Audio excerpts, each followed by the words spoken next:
la mortalidad de la célula, es decir, crear un mecanismo bioquímico con el cual la célula ya no tenga esa capacidad de morir y entonces se vuelva inmortal. La tercera es la inducción de la angiogénesis. Y por último tenemos la resistencia a la muerte celular. Entonces esas son las entradas, son muchas. No es nada más lo que pensábamos que eran los radicales libres y nos producían eso. No, hay muchas. Cada una de ellas son, y bueno, eso es lo que dijo Hanahan en el 2011. Hubo otro cuate, Youssef, que en el 2016 dijo, no, yo voy a revisar lo que hizo Hanahan y ahora encontró otra más. Entonces él abrió el paradigma para empezar a hacer las investigaciones, para poder descubrir quiénes, cómo y de qué manera podemos detectar cómo se desarrolla el cáncer. Entonces, pues su descubrimiento pues, fue maravilloso. Por otro lado, pues tenemos aquí la señalización. Si nosotros tenemos una célula que está en normal división, imagínense si yo hago que esa señalización aumente, la cantidad de producción de células hijas va a ser de mayor. Entonces yo estoy haciendo que esa célula haga un comportamiento de duplicidad a mayor velocidad que si fuera la división celular normal. Entonces esa es una de las principales, esa es una de las vías de entradas del cáncer. Por otro lado, tenemos a los supresores. Esta diapositiva me gustó mucho porque es una forma muy pues a lo mejor torpe, pero muy gráfica de ver las cosas. Cuando nosotros tenemos a un supresor, ¿qué es lo que hacemos? Supongamos que yo soy una célula, yo estoy aquí bien contenta y de repente viene el supresor, que es el policía, y dice, manos, ya acabó la fiesta, ya todos se van a sus casas y nadie se va a dividir. Y todos dicen, sí señor, bien obedientes. Pero ¿qué pasa? Imagínense que fueran internos o pasantes, ¿no? Diles, tienes que hacer la nota médica, tienes que hacer el ingreso. No, pues hacen lo que se les pega la gana, ¿no? Entonces, ¿qué es lo que pasa? Al agente supresor de crecimiento no lo pelan y entonces empiezan a multiplicarse de manera indiferenciada. Entonces, esa es una de las otras puertas, ¿no? Es una manera gráfica de verlo, pero así es. Por otro lado, tenemos la resistencia a la apoptosis.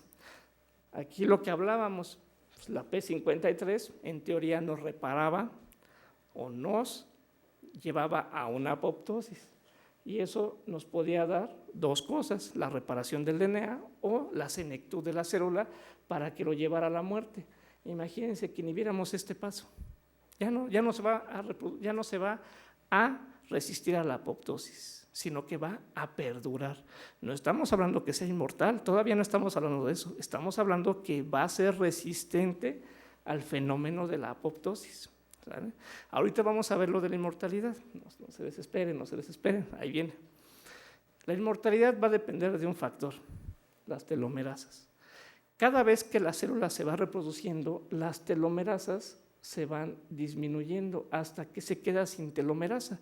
Al quedarse sin telomerasa, que es la puntita del DNA, pues técnicamente ya no tiene esa capacidad de reproductiva y entonces va a la muerte. ¿Qué es lo que pasa con el cáncer? Que las telomerasas se inhiben y entonces nunca va a perderlas. La célula jamás las va a perder, las va a tener siempre constantes. Eso lo va a hacer inmortal. Entonces, esa es la razón de por qué la célula es inmortal. ¿Por qué? Precisamente por la acción de las telomerasas. ¿Sale? La angiogénesis. Aquí tenemos un tumor chiquito. Conforme va aumentando su factor de vascularidad, es más probable que pueda desarrollarse en sitios donde normalmente no está. Por eso migran por la angiogénesis, crean su propio flujo sanguíneo para poder hacer canales, para poder hacer el siguiente paso, que es la migración. Les comentaba que una de las características de la célula oncológica es que, pues suprime señales, es inmortal, pero genera angiogénesis y hace invasión y metástasis. ¿Cómo lo hace? Pues a través de la vascularización, vasculariza, se desprende la célula tumoral y pasa a la intravasación.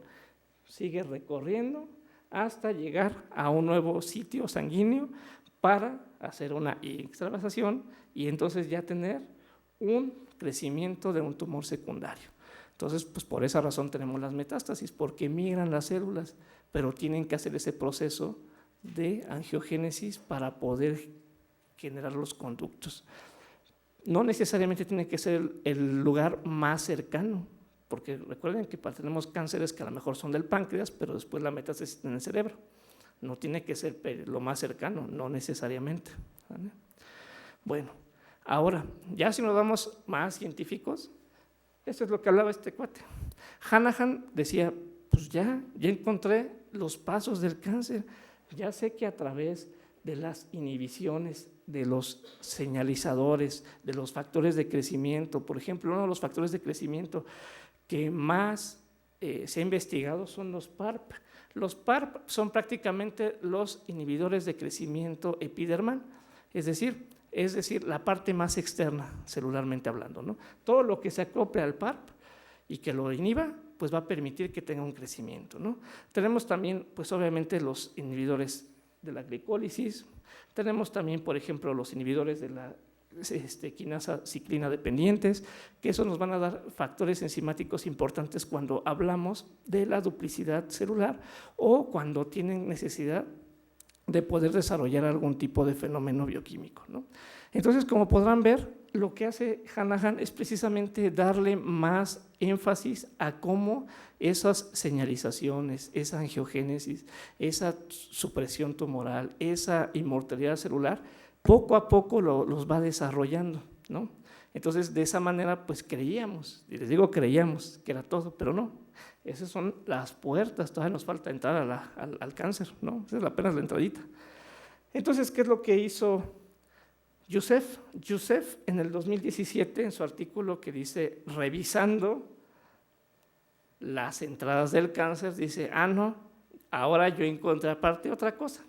Aparte de todo lo que tú me dijiste, que es la señalización, la invasión, el desarrollo de toda la proliferación celular, aparte yo creo que tenemos que tener una modulación inmunológica y un microambiente aberrante. Entonces ya hablar de microambiente aberrante ya es meternos en medicina del trabajo. Microambiente aberrante es todo lo externo ocupacionalmente hablando. Esto es lo que también nos hace falta a nosotros ver. Ya sabemos que tenemos carga genética porque tenemos posibilidades de que nos dañe directamente al DNA o que nos dañe directamente a través de factores epigenéticos. Pero también tenemos que considerar los ambientes aberrantes a los que estamos expuestos y eso es lo que nos puede desarrollar situaciones oncológicas de importancia, ¿vale? Y todos esos en conjunto nos pueden empezar a dar señales de por qué se desarrolla el cáncer. Pero aún así, a pesar de lo que hicieron estos dos excelentes investigadores, todavía estamos muy atrasados en entender cómo realmente funciona el cáncer, ¿no? Desafortunadamente. Y es lo que él habla. Podemos tener errores de replicación, podemos tener una exposición ambiental, que en este caso puede ser tanto de factores climáticos como de factores ocupacionales adversos, y la presencia de oncovirus. ¿Para qué? Para que la célula normal pues se evolucione, hay una selección clonal y entonces se vuelva una célula maligna. Entonces realmente la forma en cómo ven las cosas desde el punto de vista de biología molecular, pues sí nos abren las puertas a pensar diferente de cómo lo hemos hecho durante los últimos 15 años posiblemente. Y eso nos explicaría por qué las diferentes señalizaciones, por ejemplo, las terapias oncológicas, pues obviamente nos van a dañar el DNA, es decir, un tratamiento oncológico, por ejemplo el cisplastino, ¿no? Pueden darnos leucemias, pues ¿por qué? Pues precisamente porque hay un daño celular, no va a ser, ningún tratamiento oncológico es selectivo, es decir, pues nada más afecta al cáncer y a las células sanas las dejo, no tenemos esa capacidad todavía de diferenciación. Entonces todo eso que hablamos de microambientes aberrantes, malas señalizaciones, crecimientos anormales celulares, nos pueden entender cómo desde los factores más simples o internos de la célula nos van a dar las cifras para saber si vamos a tener una reparación DNA, vamos a tener una muerte celular, vamos a tener una autofagia, vamos a tener una senectud de la célula o si va a haber un reescribimiento metabólico de las cadenas de DNA, ¿no? Entonces todas esas partes las podemos ver a través de ese análisis, ¿no? Por otro lado, pues ahora sí vamos a hablar un poquito, ya para terminar, porque pues ya estamos todavía a un tiempo considerable, pues ver el cáncer relacionado con el trabajo, ¿no? O sea, ya vimos la parte teórica, la parte bioquímica, ya vimos la epidemiología, pero vamos a ver algunos ejemplos de los trabajos, los puestos de trabajo que nos pueden dar un desarrollo de una neoplasia. Uno de ellos, pues, como ustedes lo verán, pues es el mismo personaje de la salud. ¿Cuántos de ustedes que no han rotado en algún hospital durante su formación vieron esto? ¿O cuántos no los pusieron a ustedes a cargar la pata del cuate en lo que el traumatólogo y el de rayos X se echaban corriendo y a ustedes ahí pues, cargando la pata del fracturado, ¿no? Entonces, ¿qué es lo que pasa, no? Lo que pasa es que no tenemos esa cultura prevencionista, es decir, esto lo vemos diariamente. Los médicos, los técnicos radiólogos o los mismos radiólogos no tienen la cultura prevencionista, no usan dosímetro, no usan protector de gónadas, no usan protector general, no usan su protector tiroideo, nada usan. Entonces, pues no me sorprendería que ellos empiecen a desarrollar neoplasias, sobre todo del sistema linfohematológico. Recuerden que la exposición de rayos X pues, está asociado más a enfermedades de tiroides, ¿no? Enfermedades más relacionadas, por ejemplo, con las leucemias, por ejemplo, por las radiaciones ionizantes. Por otro lado, tenemos a los pintores.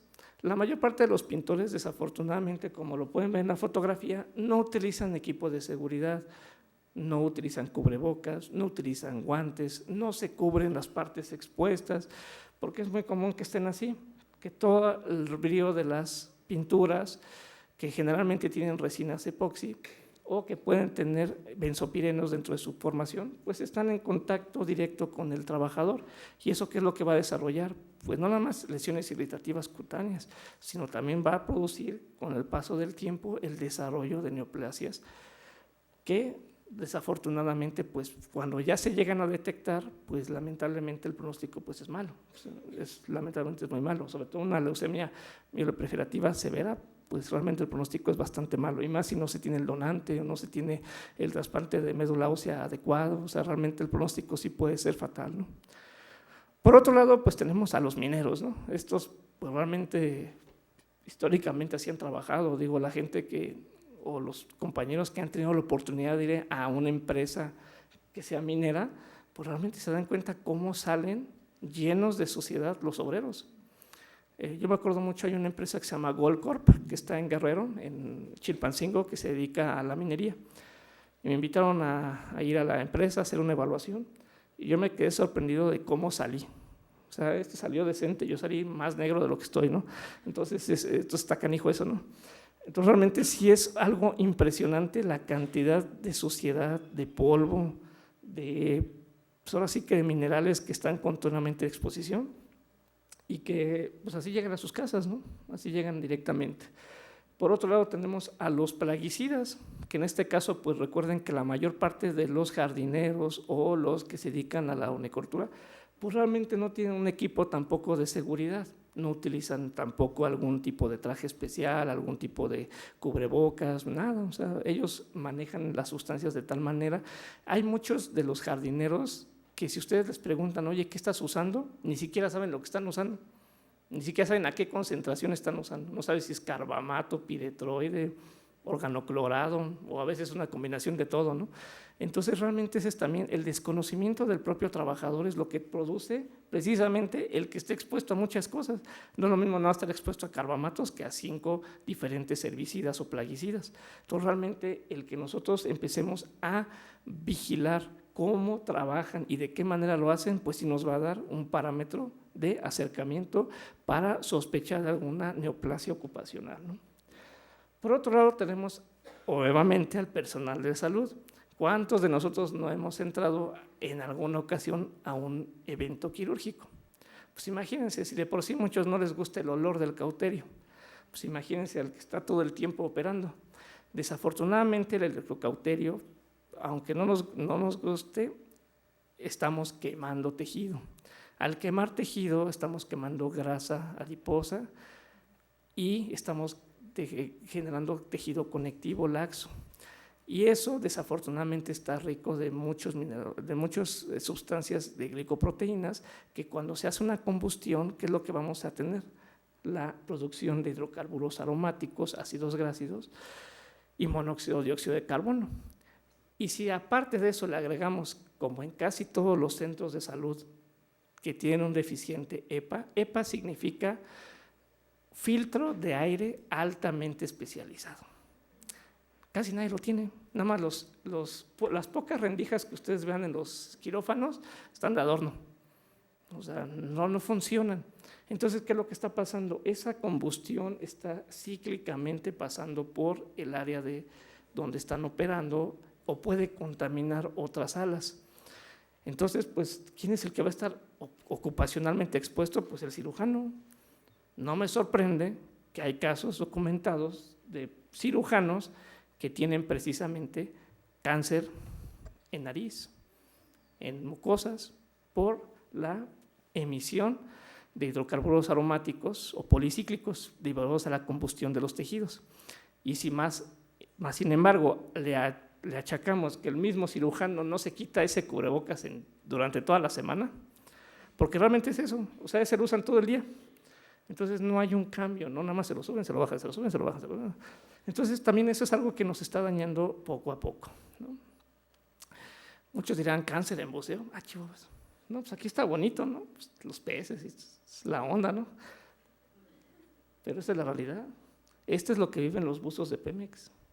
Lo que viven, por ejemplo, si algún día pueden ir a Israel y pueden ir al río Koshen. Nada más quiero que me digan si se quejan del río Lerma o del bordo de Xochaco que huelen feos, no, vayan ahí. Eso sí es olor feo, eso sí. Imagínense estos buzos que están trabajando 8, 12 horas diarias con residuos de petróleo, de diésel. ¿Ustedes creen que no poco a poco van desarrollando?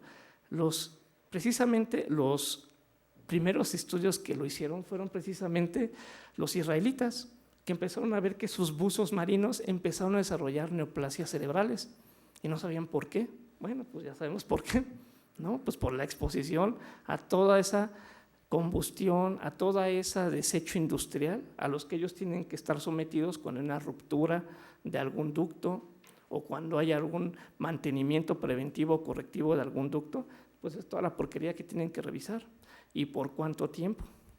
Claro que es una densidad tan fuerte que tienen que ser buzos muy especializados porque no ven absolutamente nada, ¿sabes? Entonces realmente pues sí es importante, ¿no? Algo también que ha dado mucho énfasis últimamente es los cambios del ciclo circadiano. Como muchos sabrán, casi la mayor parte de los trabajos son de 3 turnos, la gran mayoría. El trabajador está rolando constantemente. ¿Qué es lo que pasa? Ya se han hecho metaanálisis donde el aumento de un 40 hasta un 50 en riesgo de cáncer de mama solamente para las mujeres que trabajan de noche. Sabemos que el cáncer de mama tiene un factor endocrino.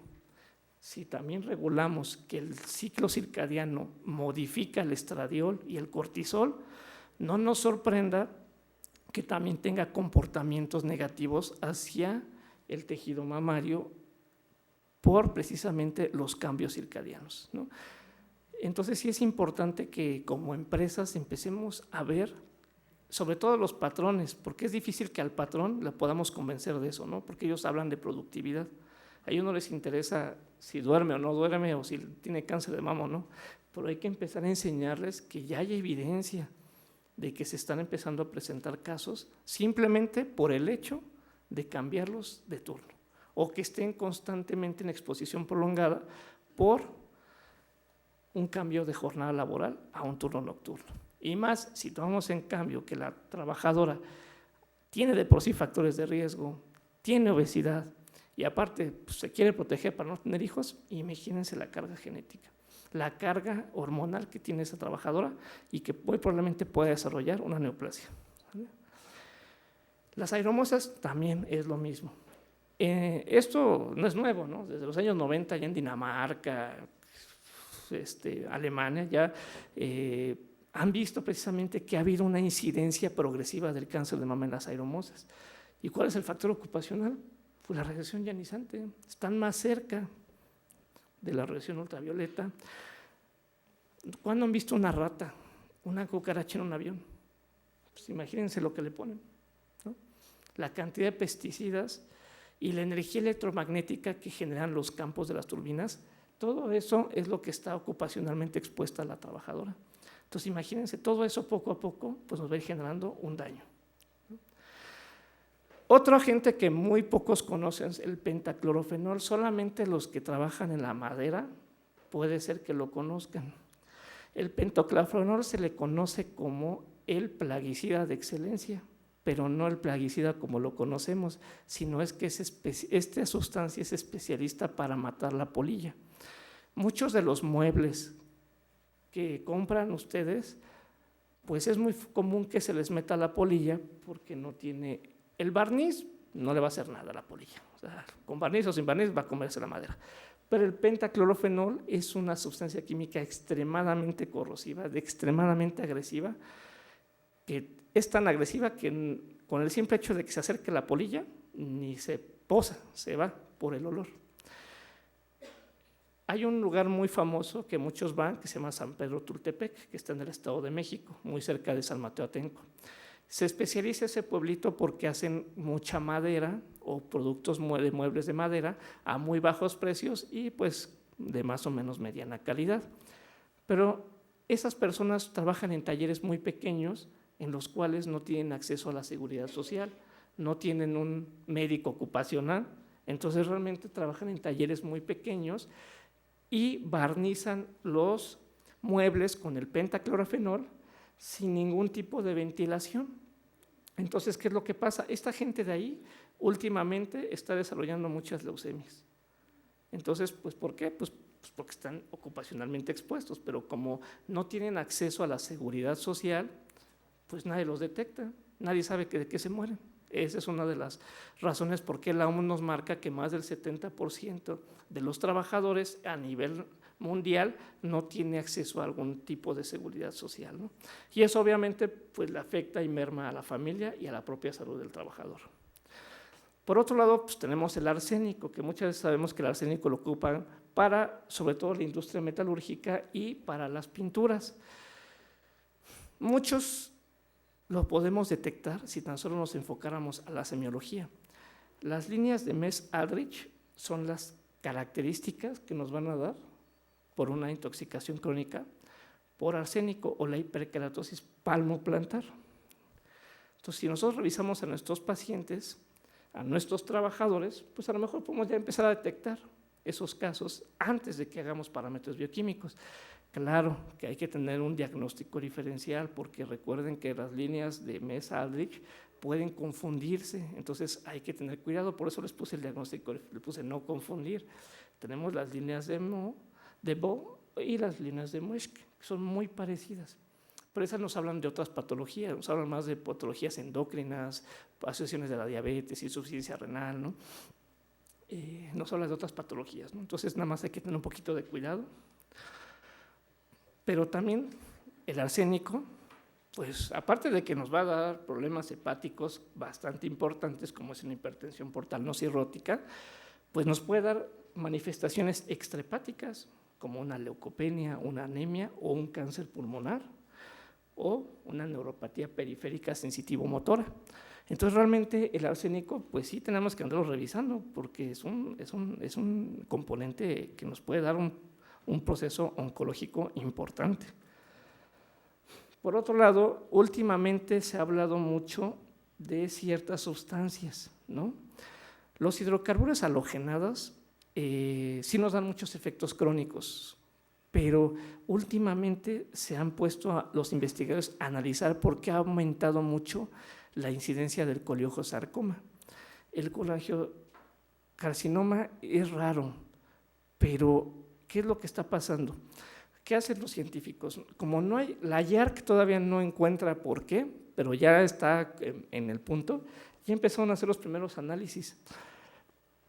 Entonces, ¿qué es lo que hicieron? Empezaron a ver cómo actúan los hidrocarburos halogenados. Entonces empezaron a ver que el hidrocarburo halogenado tiene una facilidad para conjugarse a través del glutatión. Entonces, cuando se une al glutatión, forma un compuesto que es el ABCC2. Ese compuesto tiene una afinidad por las células biliares epiteliales en las cuales empieza a hacer daño a nivel biliar, y eso es lo que están empezando a ver que puede ser el origen del coliogesarcoma. Pero bueno, ese es en fase experimental. Habría que hacer estudios aleatorios, multicéntricos, metaanálisis de cohortes, para ver si efectivamente, dependiendo de la dosis, puede ser el efecto, pero ya están empezando a sospechar cómo puede ser este tipo de orígenes cancerígenos, ¿no? Bueno, vamos ahora a las tendencias, ¿no? Esto lo pongo porque siempre nos enfocamos a lo ocupacional, pero nunca pensamos en la familia, nunca pensamos en qué puede trascender más allá. Esa es una invitación que les hago. Vamos a ver cómo ya mejor los pediatras nos están comiendo el mandado, ¿no? Están empezando a encontrar muchas cosas. La ocupación paternal. Ya están empezando a ver estudios epidemiológicos donde dicen que la ocupación paternal puede desarrollar cáncer en los hijos. Por ejemplo, el neuroblastoma prácticamente está asociado con químicos y con campos electromagnéticos en ocupaciones paternales. Pero bien, la British Journal of Cancer nos habla precisamente de casos de control, donde se hablaba precisamente de un estudio que va de 1962 a 2006, donde encontraron que sí había relación entre la ocupación y el desarrollo de tumores cerebrales. Entonces, hablamos de los gliomas, astrocitomas, epindomomas, son los tumores que encontraron. Entonces, tenemos que podernos analizar esa otra parte de la moneda, o sea, hasta dónde puede trascender el que nosotros nada más estudiemos al puro trabajador. Habríamos que también considerar otros factores. Por ejemplo, el que un trabajador esté expuesto a disruptores endocrinos, que eso lo vamos a encontrar en todos, hasta en las cremas, ¿no? O sea, ustedes vean la crema que quieran y va a tener un disruptor endocrino, ¿no? La gran mayoría. Pero, pues, aquí en este estudio multicéntrico se encontró que sí había una relación entre el linfoma y la asociación de disruptores endocrinos. Entonces realmente tenemos que empezar a ver nuestros ojos en otro lado, ¿no? O sea, tenemos que ampliar nuestro horizonte. Por otro lado, como les decía, ya van varios, o sea, no es el único. Les puedo pasar así, encontré como unos 100 artículos que hablan precisamente de la relación que hay de los niños con asociaciones tumorales por la ocupación que tienen los padres. Entonces sí tenemos que empezar a abordar nuestros ojos a otros niveles, ¿no? Esto se lo puse nada más para que vean que ya hay gente que ya está empezando a abrir el abanico de posibilidades. Entonces, pues sí tendríamos que analizar también la otra parte de la moneda.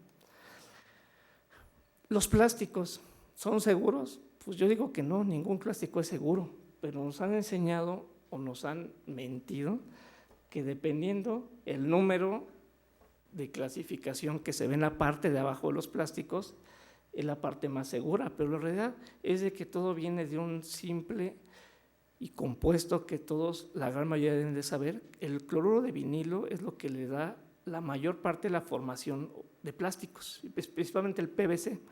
El PVC en sí no es nocivo, pero el cloruro de vinilo o sus derivados son los polímeros son los que nos van a dar asociaciones cancerígenas, tanto que la IARC ya clasificó al cloruro de vinilo como el principal productor de hepatocarcinoma.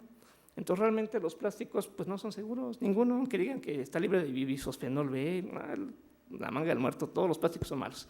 Entonces, ¿por qué? Porque vienen de la misma sustancia, precisamente por eso, nada más de dónde vienen. Si no viniera de este origen, bueno, pues, estoy de acuerdo que no, pero todo plástico, y sobre todo el peor, pues el PET, ¿no? El de las aguas de Bonafón, de Pura, entonces es el peor. ¿no? Porque es el que tiene más compuestos nocivos que, dependiendo de los cambios de temperatura o del contenido que le queramos poner, se va a modificar su composición, ¿sale? Ahora, este es un tema que lo meto. ¿Por qué? Porque solamente a muchos les va a interesar, porque a lo mejor muchos trabajan en industria textilera. Yo pongo la ropa de marca importa o la marca de ropa importa. Bueno, pues yo le digo a los internos, a los estudiantes o a los que rotan conmigo, le digo, dime qué camisa, de qué marca es y te voy a decir de qué cáncer te vas a morir. No, o sea, bueno, parece tonto, pero es cierto. ¿Por qué? Porque, ¿qué es lo que pasa?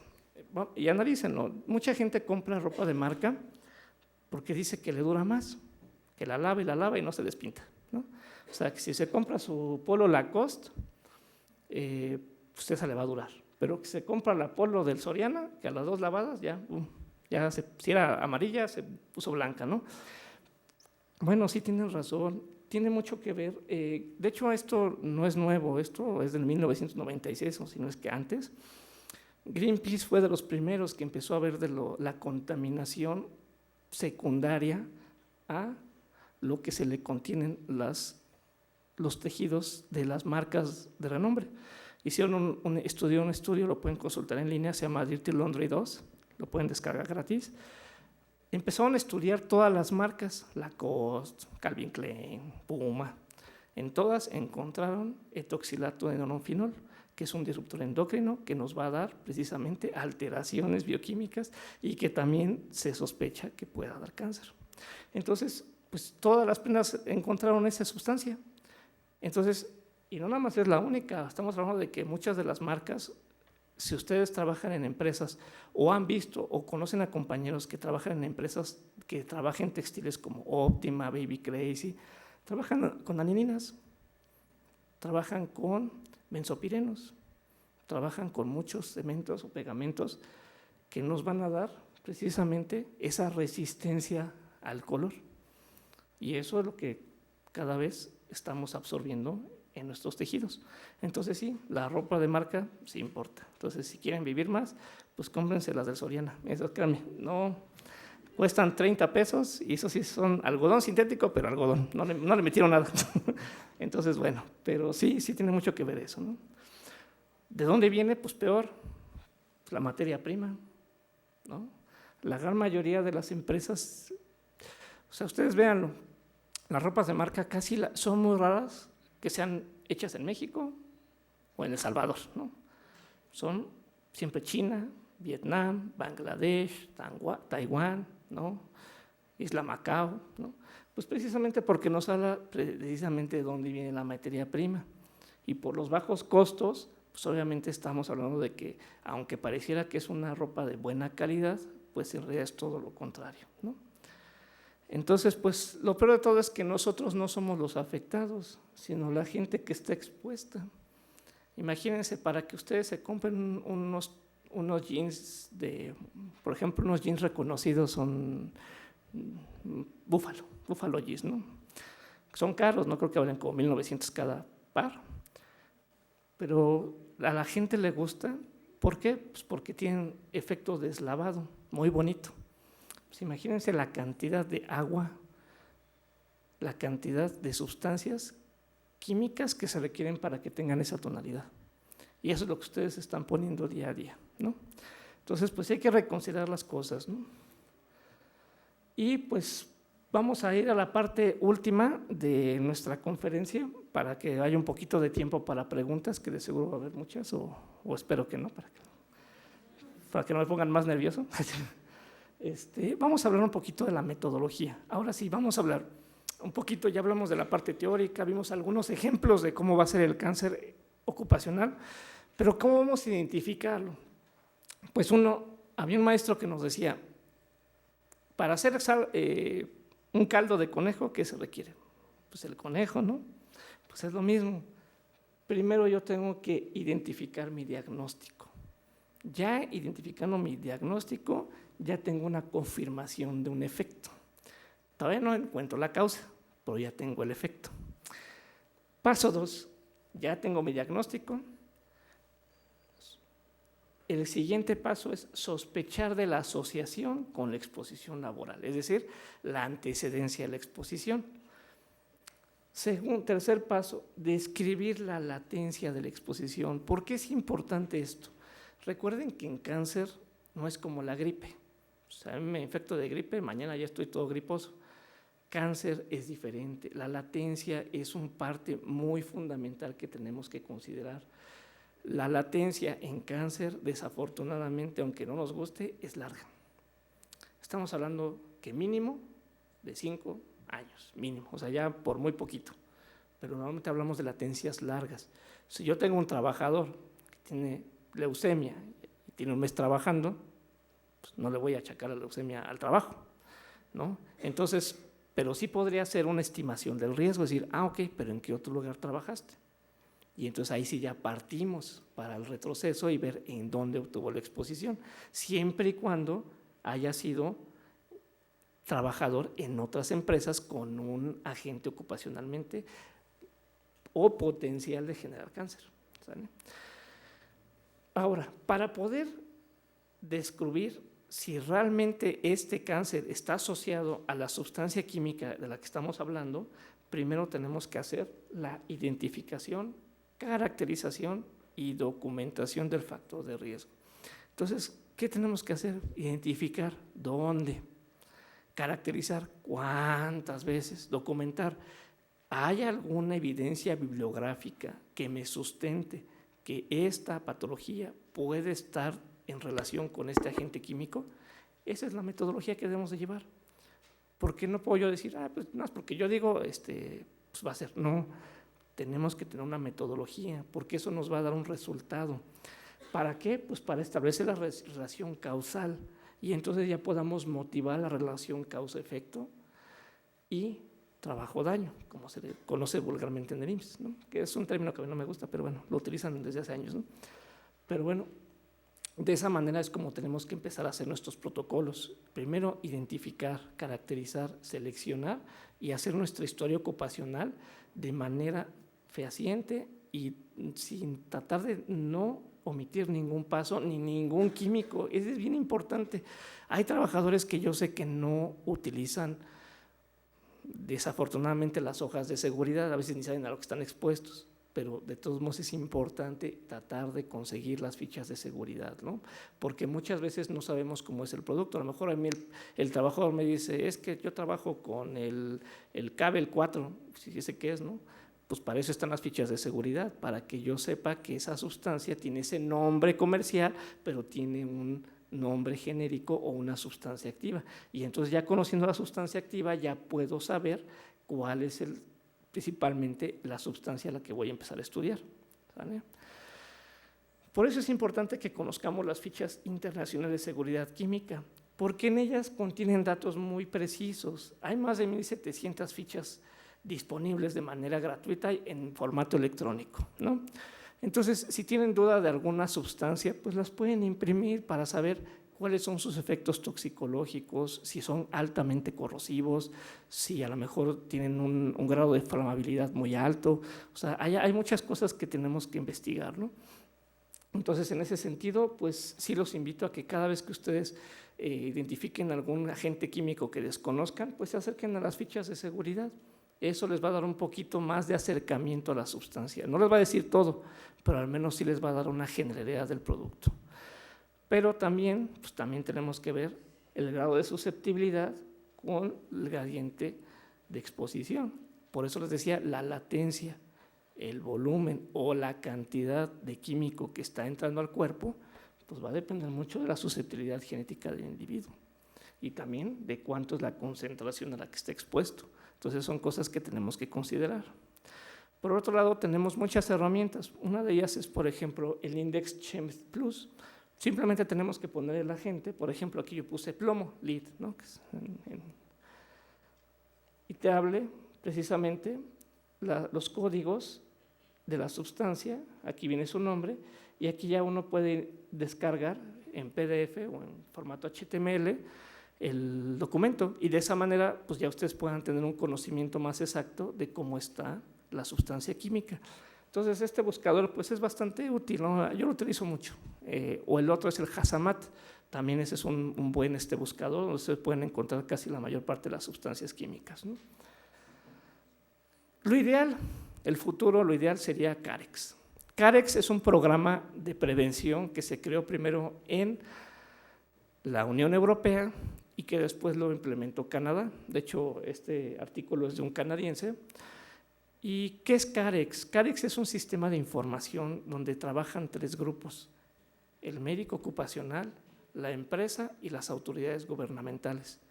Eso sería lo ideal en México, que tuviéramos la participación del gobierno para que nos diera una base de datos, que tuviéramos los reportes, registros, fichas de seguridad, tuviéramos un catálogo de la proporción exacta de trabajadores que tenemos y una matriz ocupacional por puesto de trabajo. Imagínense que tuvieran todo esto disponible. Ustedes nada más ponen su empresa, ponen la sustancia y les pone toda la ficha. Aquí está expuesto, qué daño le puede dar, todo. No, pues yo quisiera esto. No lo tenemos, lamentablemente. Pero esto puede ser una realidad. Nada más es cuestión de trabajar las políticas, tanto empresariales como gubernamentales e institucionales. La realidad, lo que les decía, lamentablemente nuestra realidad es muy triste. México aparentemente está dentro del convenio de la ILEO, que es la Agencia Internacional del Trabajo, la OIT o ILEO, como ustedes, depende si es Latinoamérica o si es a nivel central, tiene convenios. Esos convenios nos hablan de todas las regulaciones en las que un país participa. Lo triste es que para que un país esté obligado a realizar el monitoreo, las regulaciones y todas las disposiciones de un convenio, es porque el país tiene que ratificar el convenio. La realidad es de que México tiene 41 convenios que no está ratificado. Y esos son los que más me preocupan. Cáncer profesional, convenios sobre el medio ambiente de trabajo, convenios sobre seguridad y salud en las minas, convenios sobre seguridad y salud en la agricultura. Es decir, yo estoy en la OIT, pero no estoy obligado a hacer lo que dice la OIT. Pues qué triste, ¿no? Porque por eso México no se preocupa por las enfermedades de origen ocupacional, porque no está obligado, al no estar ratificado. Si ustedes se meten a la página de la OIT, pónganle ahí convenios no ratificados por México y les va a abrir esto. Y van a decir 41 y van a sorprenderse en todos en los que México no está ratificado. Es la realidad de nuestro país, no tenemos regulación. Y eso es lo que provoca que no tengamos políticas de actuación como lo maneja la OMS, ¿no? Y como verán, pues México siempre ha estado a la vanguardia en seguridad, siempre ha estado a la vanguardia. Pero no nada más nosotros, también a nivel internacional. Y si van a San Mateo, ven lo doble. Entonces, pues una frase célebre que a mí me gusta mucho es del maestro Santiago Ramón y Cajal, pues, para la neurología. Lo peor no es cometer un error, sino tratar de justificarlo en vez de aprovecharlo como aviso providencial de nuestra ligereza o ignorancia. Pues de mi parte sería todo. No sé si tengan alguna duda, alguna pregunta.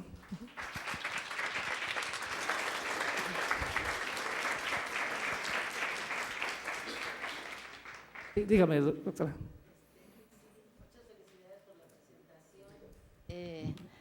Pero si primero quiero preguntarle dónde trabaja, que creo que no dijeron, tienen en el currículo, pero dónde trabaja. Yo lo busqué en PubMed, no vi ninguna publicación de usted, que eso me daría un poco idea de hacia dónde, qué cáncer está trabajando, si va a hablar sobre cáncer ocupacional para ver su línea de investigación. Y lo otro, trabajos que usted ha realizado sobre cáncer ocupacional. ¿Qué es lo que usted ha hecho? Porque, bueno, está interesante toda la recopilación, pero yo creo que el seminario es también un poco para ver la experiencia en términos de qué ha hecho uno, usted qué ha publicado, qué cánceres está estudiando, qué información ha generado en el país. Entonces, sí me gustaría un poco que nos hablara de eso. Claro. Bueno, mi línea de trabajo, bueno, yo trabajo en el Instituto Mexicano de Seguro Social y trabajo a nivel privado en el sector empresarial. Mi línea de investigación, de hecho, En medicina del trabajo. Yo estoy en el servicio de medicina del trabajo, ahí en la unidad de San Mateo Atenco, en el Estado de México. Ahí está el servicio en el que yo estoy trabajando. Mi área es más de la docencia. Yo trabajo más con los chicos de pregrado, con los niños de internado. Estuve un tiempo como profesor de la especialidad.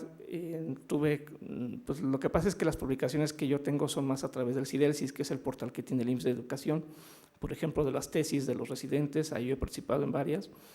En la línea de investigación, pues más que nada me gusta el cáncer porque lo he detectado. Soy de los pocos médicos que ha detectado cáncer ocupacional y que ha hecho calificaciones de cáncer ocupacional en el instituto. He presentado casos clínicos en la unidad de congresos del Centro Médico Nacional, precisamente leucemias asociados a cáncer ocupacional.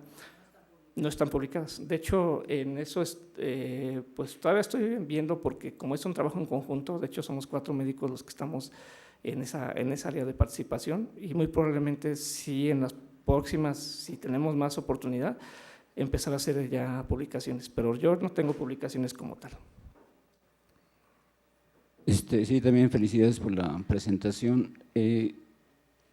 Yo quisiera preguntarle con respecto a, ya que trabaja en el IMSS, eso es algo muy importante, porque el día de ayer y antier hicieron una presentación acerca del número de cánceres, así como lo presentó, que son calificados, y realmente es poco o nada.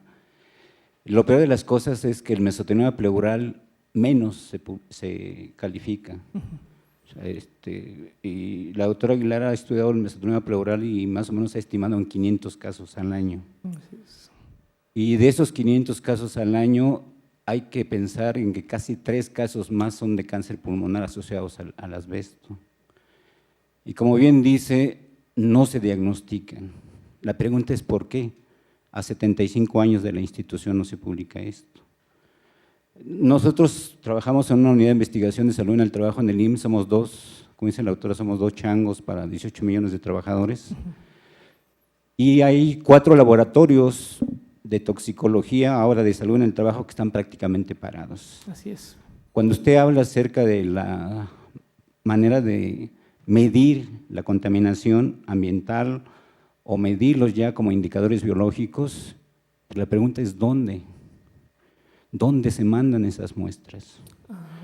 O sea, a nivel público y a nivel de una institución que se debe a los trabajadores, es la gran pregunta que ahora le estamos haciendo a la nueva administración. ¿Qué va a pasar con esos 4 laboratorios a nivel regional?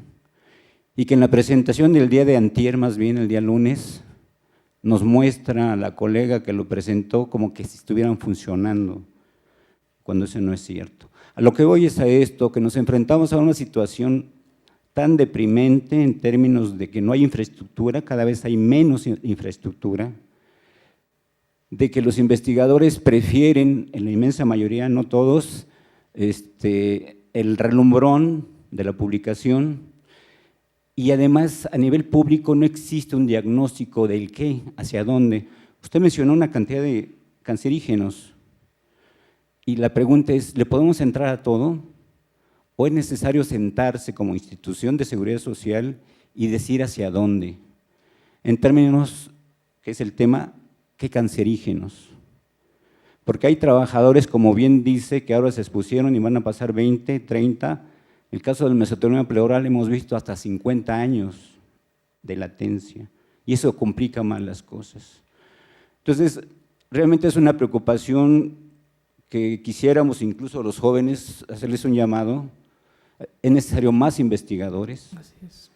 Y por supuesto hay que empujar a que se abran plazas para la investigación, porque de nada sirve que se formen maestros, doctorantes o doctores en ciencias en investigación y no tengan trabajo. ¿Qué es lo que está pasando actualmente? Entonces, yo creo que, si bien es cierto, es importante el diagnóstico, y esos serían los casos que usted ha enviado seguramente a la calificación, es muy importante, también es importante dar el otro paso, ¿no? De decir cuántos están expuestos al asbesto, que se supo cuántos y cuántos van potencialmente a desarrollar la diversidad de cánceres, como usted bien dijo, los cánceres que se dan a nivel de laringe, faringe, ya no solamente eso, sino además los que también mencionó de cáncer gástrico. Sabemos qué población es, podemos saber qué hay, ¿no? Ahora lo único que se está dando, porque ya los expuestos a mesotelioma pleural es digo, a asbesto, que va a dar ese tipo de cáncer, es ¿qué le vas a ofrecer a esos trabajadores, ¿no? Biomarcadores, que es lo que está trabajando la doctora también, ¿qué? O sea, es un tema muy interesante que finalmente resume, yo creo que un ejemplo de una situación que tampoco se está abordando a nivel de país. Y me refiero que no es solamente los asegurados, como usted bien dijo, hay una gran cantidad de no asegurados que también están expuestos a cancerígenos. Entonces esto se hace más complejo, ¿no?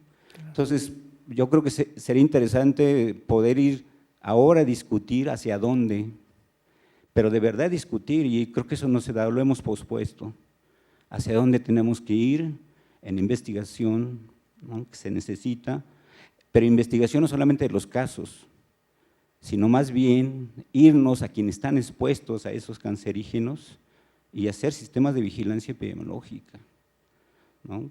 El asbesto está todavía siendo utilizado en nuestro país, no está prohibido, Europa totalmente lo prohibió, y en México la doctora estaba peleando por una ley de prohibición del uso del asbesto y simple y sencillamente no avanza. Incluso el que ahora es director de esta facultad fue nuestro jefe inmediato, y como mal funcionario como lo hay en muchos lados, pues le sugirió a la doctora que no hablara de ese problema porque ese era un problema político, ¿no? Entonces hay cosas políticas, por supuesto, pero pues vamos a entrarle a el qué hacer, que es la preocupación que despierta una exposición como la que ha hecho, ¿no? Gracias. Yo me va a permitir, bueno, a mí no me han invitado a presentar esta investigación.